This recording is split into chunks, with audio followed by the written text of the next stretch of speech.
নমস্কার তোমাদের সবাইকে সানা স্মাইল এডুকেশন সেন্টারে স্বাগত জানিয়ে আজকের ক্লাসটি শুরু করছি। আজকে তোমাদের সঙ্গে আলোচনা করব তোমরা যারা ষষ্ঠ শ্রেণীর পরিবেশ ও বিজ্ঞান বিষয়ে সেকেন্ড ইউনিট টেস্ট পরীক্ষা দেবে তোমাদের জন্য রায় ও মার্টিন প্রশ্ন বিচিত্র থেকে আজকে সমাধান করব পরিবেশ ও বিজ্ঞান বিষয়ে মডেল নাম্বার 6 অর্থাৎ 6 নম্বর স্কুলের যে সমস্ত ছোট ও বড় প্রশ্নগুলি আছে তার সমস্ত প্রশ্নের উত্তরের সমাধান করে দেখাবো। চলো দেরি না করে মূল বিষয়ে যাওয়া যাক। প্রথমে দেখো একে আছে সঠিক উত্তরটি নির্বাচন করে লেখো। এক দাগে আছে বস্তুর দৈর্ঘ্য মাপার একক হলো, সঠিক উত্তর হবে মিটার, অপশন সি। দুই দেখো বস্তুর উষ্ণতা মাপার একক হলো, সঠিক উত্তর হবে ক্যালভিন, অপশন বি। তিনে দেখো লোহার সঙ্গে ক্রোমিয়াম মিশিয়ে স্টেনলেস স্টিল তৈরি করা হয়, অপশন বি। চারে দেখো জলের গভীরতা বাড়ালে চাপ বাড়ে, অপশন এ। পাঁচে দেখো রক্ত জমাট বাঁধতে সাহায্য করে, উত্তরটা হবে অণুচক্রিকা, অপশন সি। ছয় দেখো ড্রপার ব্যবহার করে পেনে কালি ভরা সম্ভব হয়, যে কারণে তা হলো বায়ুমণ্ডলের চাপ, অপশন সি। পরবর্তী প্রশ্ন দেখো 7 দাগের মার্বেল পাথর হলো এক ধরনের, উত্তরটা হবে পরিবর্তিত শিলা, অপশন এ। 8 দেখো বায়ুচাপ মাপার যন্ত্রটি নাম, উত্তরটা হবে ব্যারোমিটার, অপশন এ। 9 দেখো একটি আগ্নেয় শিলার উদাহরণ হলো, উত্তরটা হবে গ্রানাইট, অপশন বি। 10 দেখো অচল অস্থিসন্ধি দেখা যায়, সঠিক উত্তর হবে এদের মধ্যে কোনোটি নয়। পরবর্তী দেখো কি আছে 2 দাগের এক কথায় উত্তর দাও। একে আছে খনিজ তেলের প্রধান উপজাত দ্রব্য কি, উত্তরটা হবে ন্যাপথা। 2 দেখো 1 পাউন্ড সমান সমান কত গ্রাম, উত্তরটা হবে 454 গ্রাম। 3 দেখো পতাকায় হাওয়া লাগলে তাতে ঢেউ খেলে, ঘটনাটি বিজ্ঞানের কোন নীতির উদাহরণ, উত্তরটা হবে বার্নৌলির নীতির উদাহরণ। 4 দেখো দাঁতের সাদা ছোপের কারণ কি, উত্তরটা হবে ফ্লুরাইডের বিষক্রিয়া। 5 দেখো কোনো বস্তুর ভর কোন যন্ত্রের সাহায্যে মাপা হয়, উত্তরটা হবে সাধারণ তুলা যন্ত্র। পরবর্তী দেখো কি আছে 6 দাগের একটি টানা বলের উদাহরণ দাও, উত্তরটা হবে ঘরের ভেতর থেকে দরজা খোলা বারবার। তারপরে দেখো 7 ম্যাগমা কাকে বলে, দেখো প্রশ্নের উত্তর দেখে নাও। ম্যাগমা কাকে বলে সুন্দর করে দেওয়া আছে, এখান থেকে এই পর্যন্ত উত্তরটা লিখবে।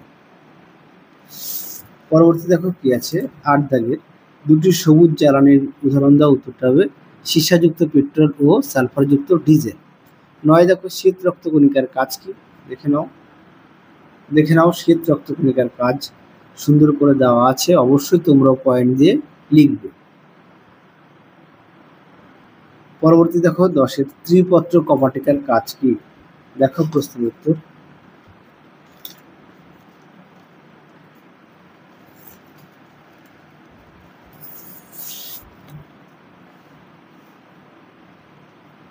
দেখে নাও ত্রিপত্র কপাটিকা কাকে বলে, এর মধ্যে কাজ পেয়ে যাবে।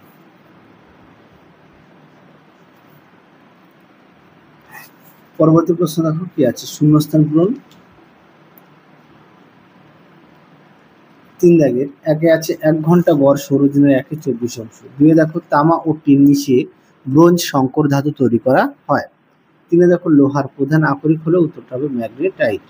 4 দেখো তরলের তাপমাত্রা যত বাড়ে ঘর্ষণ তত কম হয়। 5 দেখো বল ইকুয়াল টু চাপ ইন্টু ক্ষেত্রফল। 6 দেখো সাধারণ তুলা যন্ত্রের সাহায্যে বস্তুর ভর পরিমাপ করা হয়।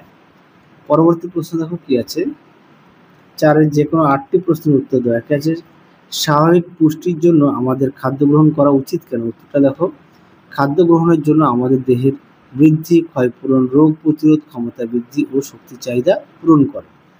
পরটা দেখো জাইগানাটিজম কেন হয়, উত্তরটা লিখবে বংশগত কারণ, অতিরিক্ত খাদ্য গ্রহণের জন্য হয়। পরবর্তী দেখো কি আছে 2 দাগের ঘর্ষণের ফলে বস্তুর ক্ষয় হয়, উদাহরণের সাহায্যে বুঝিয়ে দাও। দেখো প্রশ্নের উত্তর দেখে নাও, উত্তরটি এখান থেকে এই পর্যন্ত লিখবে। চলো পরবর্তী প্রশ্ন দেখো কি আছে রক্তের প্রধান 3টি কাজ লেখো। দেখো প্রশ্নের উত্তর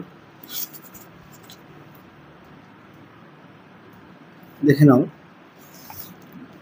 সুন্দর করে দেওয়া আছে, দেখে নাও প্রশ্নের উত্তর সুন্দর করে দেওয়া আছে, তোমরা অবশ্যই পয়েন্ট দিয়ে লিখবে। এখানে মোট 8টি পয়েন্ট দেওয়া আছে, দেখে নাও। তোমরা এখান থেকে পড়ে নিয়ে লিখবে। পরবর্তী দেখো পাললিক শিলায় জীবাশ্ম দেখা যায় কেন? দেখো উত্তর, দেখে নাও প্রশ্ন উত্তরটি। তোমরা এখান থেকে এই পর্যন্ত লিখবে, অবশ্যই সঙ্গে উদাহরণ দেবে।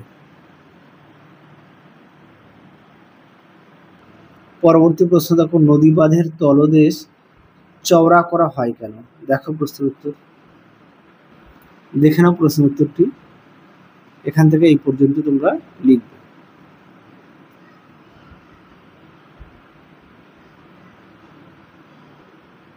পরবর্তী প্রশ্ন দেখো 6 খাদ্য শৃঙ্খল কাকে বলে? উদাহরণ দাও। দেখো প্রশ্ন উত্তর, দেখে নাও প্রশ্ন উত্তরটি, সুন্দর করে দেওয়া আছে। এখান থেকে এই পর্যন্ত লিখবে, সঙ্গে অবশ্যই উদাহরণ দেবে। পরবর্তী প্রশ্ন দেখো চাপের সংজ্ঞা দাও। প্রমাণ বায়ুচাপ বলতে কি বোঝো? বর্ণনার নীতিটি লেখো। দেখো উত্তর, দেখে নাও চাপ কাকে বলে, চাপের সংজ্ঞা।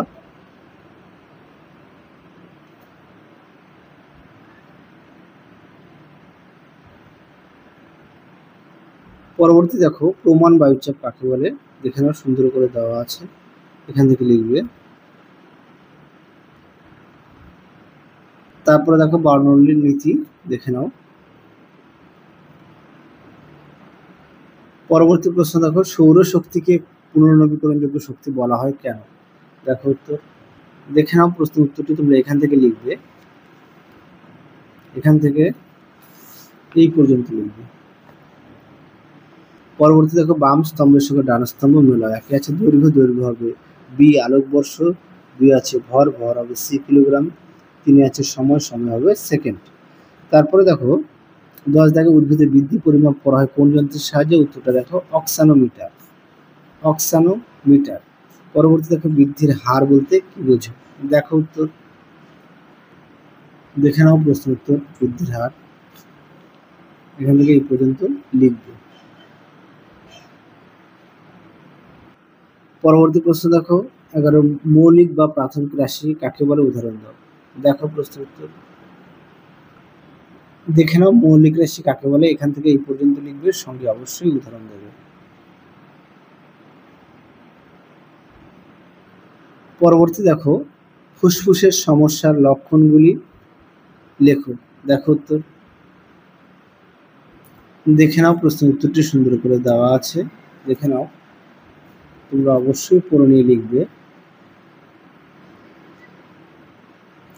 পরবর্তী প্রশ্ন দেখো কি আছে, মানুষের হৃৎপিণ্ডে একটি চিত্র অঙ্কন করে কমপক্ষে 3টি অংশ চিহ্নিত করো।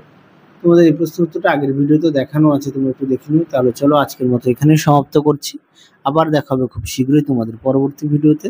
তোমরা সবাই সুস্থ থেকো, ভালো থেকো। আজকের মতো টাটা।